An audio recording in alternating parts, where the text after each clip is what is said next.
Hello friends, मैं सुप्रिया। आप सभी को मेरे यूट्यूब चैनल पर स्वागत है। तो आज हम बात करेंगे पिट्स एक्ट 1784 की भाषा में। तो मैं सरल भाषा में आपको समझाना इसका बैकग्राउंड देख लेते हैं। ईस्ट इंडिया कंपनी 1747 में प्लासी की लड़ाई और फिर 1764 में बक्सर की लड़ाई को जीतकर भारत में शासन करना शुरू कर देती है। लेकिन कंपनी के अधिकारी भ्रष्ट हो गए थे और शासन में गड़बड़ी बढ़ गई थी। वो भ्रष्टाचार इतना बढ़ गया था कि ब्रिटिश की संसद ने कंपनी पर नियंत्रण बढ़ाने के लिए 2 कानून बनाए। एक पहला था 1773 रेगुलेटिंग एक्ट, एक दूसरा 1784 का पिट्स इंडिया एक्ट। तो जान लेते हैं पिट्स इंडिया। तो आइए जानते हैं पिट्स इंडिया एक्ट क्या है। यह कानून 1784 में ब्रिटेन के प्रधानमंत्री विलियम पिट के द्वारा लाया गया था और इसका उद्देश्य था कि ईस्ट इंडिया कंपनी पर ब्रिटिश सरकार का नियंत्रण बढ़ाना और शासन को बेहतर करना था। इसका मुख्य बिंदु दोहरी व्यवस्था, यानी इसमें दोहरी व्यवस्था की गई। अब भारत का जो शासन 2 हिस्सों में बांटा गया।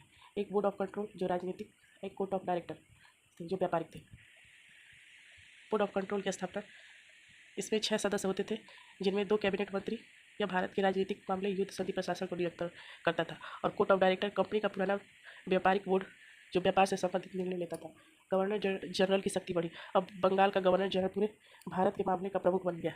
बॉम्बे और मद्रास का नियंत्रण, इन दोनों प्रेसिडेंसी के गवर्नर और बंगाल के गवर्नर जनरल के आदेशों के अधीन हो गए।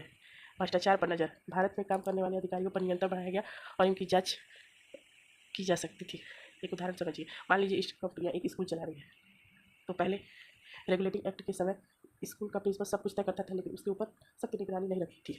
अब पिट्स इंडिया एक्ट में बोर्ड ऑफ कंट्रोल स्कूल के मैनेजमेंट बन गया, जो यह तय करता है कि स्कूल में क्या पढ़ाया जाएगा, कौन टीचर रहेगा, कैसा अनुशासन होगा। और कोर्ट ऑफ डायरेक्टर स्कूल के बिजनेस पार्ट को संभालने वाला स्टाफ बन गया, जैसे कि फीस लेना, स्कूल की दुकान चलाना इत्यादि।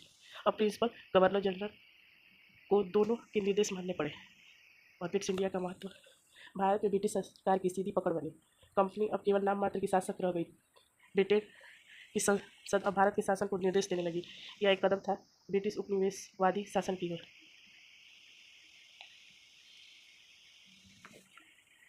इसके कुछ मुख्य बिंदु के बारे में जान लेते हैं। जैसे कि आप जान गए हैं कि भारत का शासन 2 भागों में बांट दिया गया था। एक जो था राजनीतिक, जो ब्रिटिश सरकार ने संभाल रखा था, जिसे बोर्ड ऑफ कंट्रोल कहते थे। और व्यापार ईस्ट इंडिया कंपनी ने संभाल रखा, जिसे कोर्ट ऑफ डायरेक्टर्स बोलते थे। उदाहरण के लिए मान लीजिए कोई स्कूल है, प्रिंसिपल गवर्नर जनरल स्कूल चला रहा है, मैनेजमेंट बोर्ड ऑफ कंट्रोल नियम कायदे बना रहा है, business team court of directors school की दुकान और फीस संभाल रहा है। गवर्नर जनरल की ताकत बढ़ी।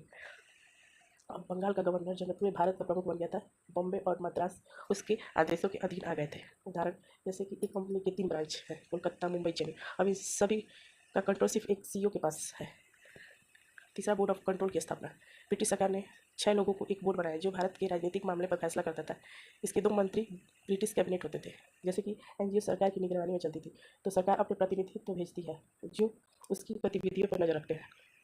व्यापार और लाभ कंपनी के हाथ में। कंपनी को व्यापार से लाभ कमाने की छूट थी, लेकिन राजनीतिक फैसले खुद नहीं ले सकती थी। उदाहरण के लिए किसी मॉल को चलाने के लिए अधिकार तो कंपनी के पास है, लेकिन सुरक्षा नियम और सरकारी नीति सरकार तय करती है। कंपनी के भ्रष्टाचार पर रोक। ब्रिटिश सरकार अब कंपनी के अधिकारियों की कार्यों की जांच कर सकती थी। उदाहरण के लिए अगर कोई सरकारी अधिकारी रिश्वत लेता है तो सरकार उसे दंडित कर सकती है। पहले ऐसा आसान नहीं था। निष्कर्ष क्या लिखता है कि पिट्स इंडिया एक्ट 1784 ने भारत ईस्ट इंडिया कंपनी का शासन तो रखा, लेकिन उस पर ब्रिटिश सरकार का सीधा नियंत्रण कर दिया। यह उपनिवेशवाद की नींव मजबूत करने वाला कानून था। इसी के साथ मैं अब आज का टॉपिक खत्म करती हूँ। कल आएंगे फिर नए टॉपिक के साथ। तो धन्यवाद। मेरे चैनल को ज़्यादा से ज़्यादा लाइक करें, शेयर करें, सब्सक्राइब करें और ज़्यादा